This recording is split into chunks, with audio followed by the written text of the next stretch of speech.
non-Hindu religions in India under law or in any of the Islamic seminaries, which book which traces its origins to India is relied upon for interpretation of either Islamic law or Christian canon law? I'm trying to ask myself this simple question, since you're saying... No, please explain to me आपके लिए और थोड़ा मैं simple कर देता हूँ. कर दीजिए. जब आप फतवा जारी करते हैं, and I'm using the word fatwa as a legal finding, a judicial finding, not in the negative sense. Okay?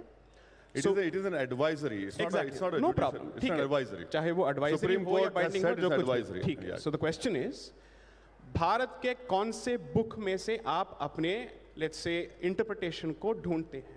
My point is, everything that relates to Islam necessarily comes from a book and commentaries which do not originate in India. Okay. Would that be a correct statement to make? You're absolutely wrong. Oh, please tell me. You don't know. Sahih al-Bukhari was authored in India. Do you know Fatwa Alamgiri? Go ahead, Fatwa Alamgiri? Oh, so you use Fatwa Alamgiri to actually... Listen to me. Where was Fatwa Alamgiri written? No. The question is, when you issue a fatwa, sir, do you use the Quran or what are you using? Are you debating with me or an anchor? I am asking you. Want to debate with me? I'll answer. I am asking you a straightforward question. I am answering you in a straightforward way. Please listen to me. You have. Should I rephrase the question for you to understand I have better? Understood. I understood where you're coming from. Answer, please. Do you believe that the Islamic law is only Quran and Sunnah? No. You're absolutely wrong. Go ahead, please explain. No, it is not. Right. It is Quran, it is Sunnah, right. It is the judicial or the fatwas given. It is Sunnah is Hadith only. Hadith only. Then you have schools of thought. Right. Hanafi, Shafi'i, Maliki, Fiqh. Right. Then you have Fatwa Alamgiri. There are so many books. So these schools of thought, what is the basis of the schools of thought? Is the every religion, every school of thought. Right. Basically, has the audience understood the question? Okay, great. No, listen. Yes, please. Fantastic. Right. Majority of Indian Muslims are Hanafis. Okay. We follow Fatwa Alamgiri. Okay. And that protection, where it comes from? Article 26. Okay. Isn't it? And what is the basis of Fatwa Alamgiri? Fatwa Alamgiri is the opinion of the Islamic scholars who were born in India. Based on what? Based on Quran and Sunnah. And also advice. Listen, no. If you don't find so much, मेरा बस एक ही question है कि हम बात कर रहे हैं कि पीरियड्स में लड़कियों को अलाउ नहीं करते, they don't allow to enter in a temple. Can you see your vein, sir? इस वेन में वही गंदा खून है, क्योंकि मेरी माँ को अगर पीरियड्स नहीं होते तो शायद मेरा जन्म नहीं होता, सर. आप सर लेट मी कंप्लीट. अभी साईं दीपक सर ने, I am not against anything, I am a Brahmin girl, I respect Hinduism, I respect everybody. मेरा सिर्फ एक ही कहना है. Question, ma'am. Please reply. No, sir. Because Sai sir said कि आप कैसे point out कर सकते हैं, आप उस टेम्पल के बारे में कुछ नहीं जानते. सर, पहले द्रौपदी को वन साड़ी में रखा गया था. Because pads were not there, sir. Now as a girl, I know how to use menstruation cup. I know how to use pad. And I am as pure as you are, sir. Absolutely. Thank you, sir. Sorry, I think you'll continue the question and answer after this thing. Sai Deepak is hard stop, please. Can I just request the lady to pay attention because I'm responding to your question, right? Okay. One, I don't see why you had to flaunt your Brahminical credentials, because as long as you're a Hindu, there ends the matter. Okay? No, let me respond. You're saying that you're aware of the traditions because you're a Brahmin.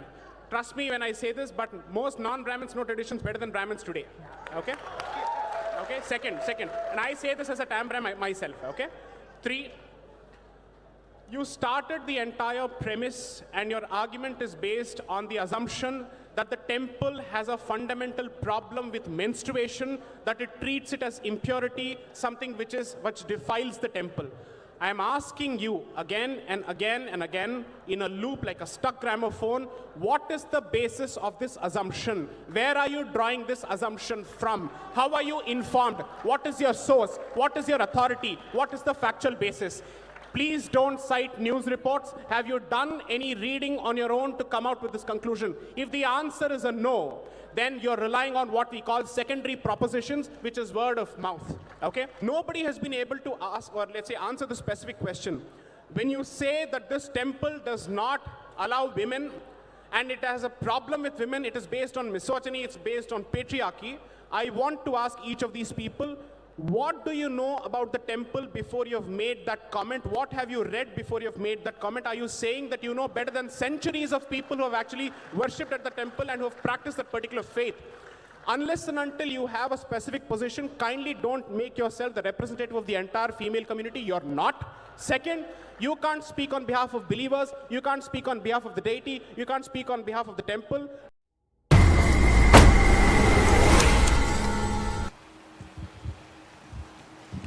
A lady, if possible. Good evening, sir. Yeah, please go on. My name is Vikrant Raje. So my question is about how to get rid of English, because one of the important aspect of Indianization of judiciary or converting India to a Bharat is getting out of clutches of English. Because we do not have any common language. What can be a roadmap? Can Sanskrit be the alternative? So what are your views on this? Because Ambedkar has once said that Sanskrit is a good option as a national language. Thank you. Thanks for citing Ambedkar, but I think this question can be addressed without falling back on him. So I don't need to prove my points necessarily by the touchstone of Dr. Ambedkar. He may be relevant for certain aspects. He need not be discussed on every subject. Now, as far as the question of a common language is concerned, there is a discussion, forget Dr. Ambedkar, by Sri Lokanath Mishra in the Constituent Assembly debates, who is the father of the current MP from Puri, Sri Pinaki Mishra, a senior advocate in the Supreme Court. Go through the discussions on this particular subject. This was actually proposed actively when the language policy was being discussed. And they were discussing the provisions, I think, starting from Article 351 onwards to 343 onwards, in terms of what shall be the transactional language of the Supreme Court, what shall be the transactional language of the government institutions. This was a discussion that was going on. So Sanskrit was certainly proposed.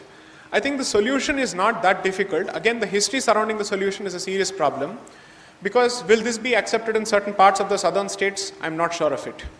Will it be accepted in the northeast? I'm not sure of it. Will it be accepted in Kashmir? I'm not sure of it. Will it be accepted in Bengal as it stands today? I have no idea. Or will it be even accepted in Maharashtra as it stands today? I really have no idea. Okay? So as far as I am concerned, none of these discussions are possible without addressing the central question of distortion of history.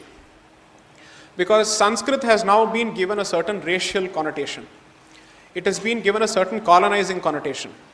And we are much more comfortable accepting the language of the admitted colonizer, namely the British man, but we seem to be very uncomfortable accepting the language of the alleged colonizer, namely the so-called Aryan. Okay. So I think unless and until we address the question of history and whether this particular language, see, there are two aspects. One is, of course, the question of self-esteem, pride. But the second question is a very serious and practical question of whether this is feasible. What is the economic cost? What is the cost of integration? How long will it take before we actually think of Sanskrit as not a dead language and as a language which is meant for transaction? That is a question which I'm not sure of. Because you see, at least other countries invested significantly in their education policy and language policy immediately after independence. Anybody who's read, and I've cited this example more than once, but let me repeat it for whatever it's worth. Hebrew was practically a dead language until the early 20th century. Until the Jewish Congress was set up, I think in 1897 by Theodor Herzl. And then they started thinking of creation of the state of Israel, namely the Jewish state, Der Judenstaat, that's what he said in his book.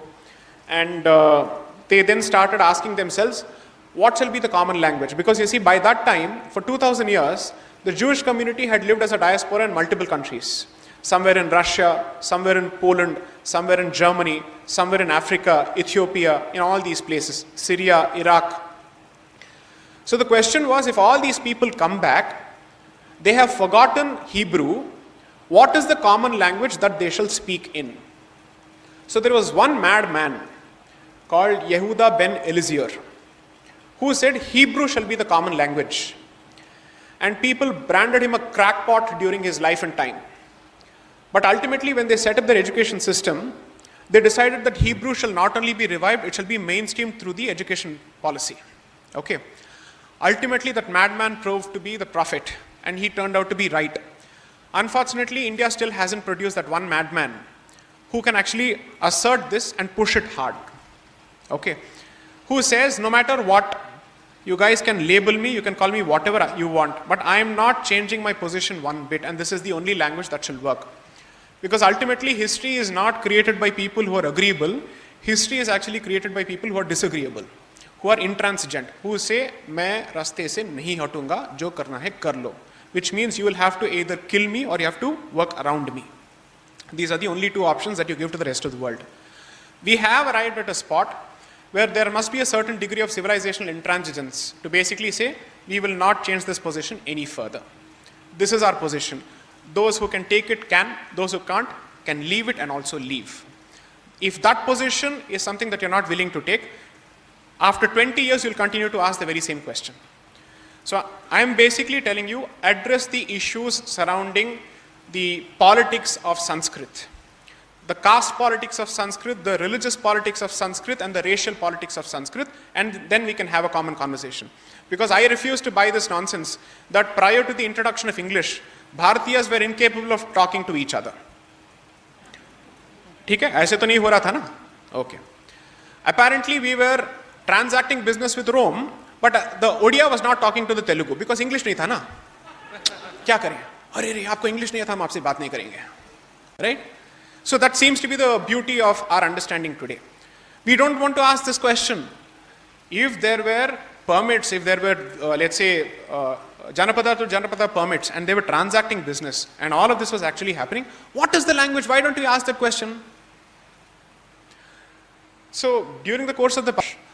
Because you see, solution ki baat nahi ho rahi hai, you are first of all trying to address the politics around every issue. Name one issue in this country which can be separated from the politics that has been created around it. Language, gender, caste, religion, Rashtriya identity, everything. So you have to be able to deal with that. Unfortunately, I don't think there is even an intellectual investment on that particular front with state support. Whatever is happening through individual efforts.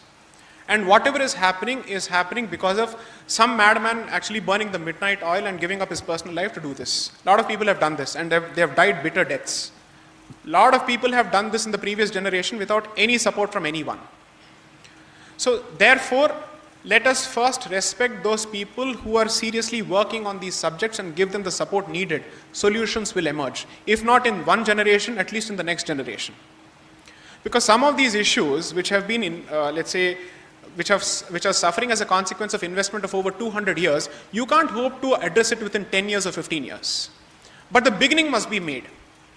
Once the beginning is made, some people will start taking it seriously and even pursue it as a matter of choice of career. That's when this entire thing starts.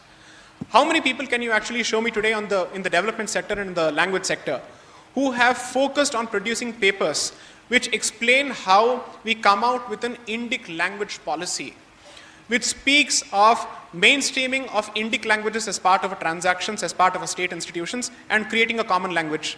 Why is that a discussion that's not there even at the PhD level? Forget the state level. Because there is no incentive for it. आप लिखेंगे उसके बाद क्या होगा? किसी library में पड़ा रहेगा, कौन उसको देखेगा? So that is where the role of the state comes. The state, its biggest strength is to create a multiplier effect. That is, if the state becomes the launchpad for a certain policy, X is capable of becoming X raised to the power of 10.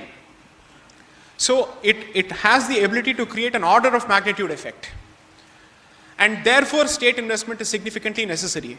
But if the state is stuck in the very same old done-to-death nonsense that I don't have an identity, I'm a secular state, I don't have any relationship with my civilization is not Hindu, yoga is not Hindu, Ayurveda is not Hindu, finally Hindu is also not Hindu. You de-Hinduize everything under the sun, then what remains? इसके बाद discussion करने के लिए कुछ बचा क्या है? हो गया काम.